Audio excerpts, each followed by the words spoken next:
ደህና መሆን ማለት በጭንቀት ተራራ በናፍቆት ቁልቁለት ድካም በበዛበት በብቸኝነት ቤት መዳከር አይደለም።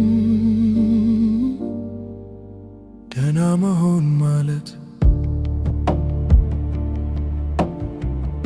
ሻገሽ በሌለበት በተቆጣ አገር ደስታ በቸገረው በሚያሳዝን ሰፈር መንደርተኛ ተብሎ መቆጠር አይደለም። ደህና መሆን ማለት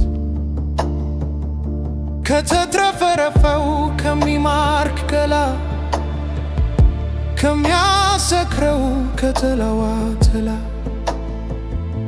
አንቺን ያሰቡ መጎንጨት አይደለም።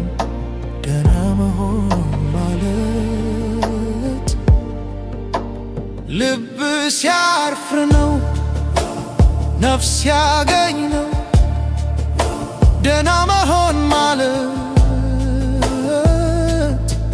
አንቺ በኔ ስትኖሪ ረም ባንቺ ስኖር።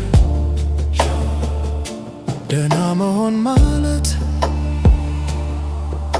የትም በማደርስ መንገድ መመላለስ በማታውቂው ስፍራ ትኖሪያለሽ ብሎ ሀገር ምድሩን ማሰስ መቅበዝበዝ አይደለም። ከጫጫታ መሃል ፍዝዝ ብሎ ቆሞ ድምፅሽን መናፈቅ አንቺን ያሰቡ ውብ ተፈጥሮን ትቶ ፈራሽ ጣዖት ማድነቅ መስለምለም አይደለም። ደህና መሆን ማለት አንቺን ማግኘት አይደለም፣ አንቺን ሳላጣ መኖር ነው። እናማ የኔ ዓለም ደህና ነህ ያልሽኝ ትመጫለሽ ያልኩ አንቺን እየጠበቅኩ እልፍ አባይ ጎረፈ ተረንሽን ያልያዘ እልፍ አየር ነፈሰ እልፍ ቀን አለፈ።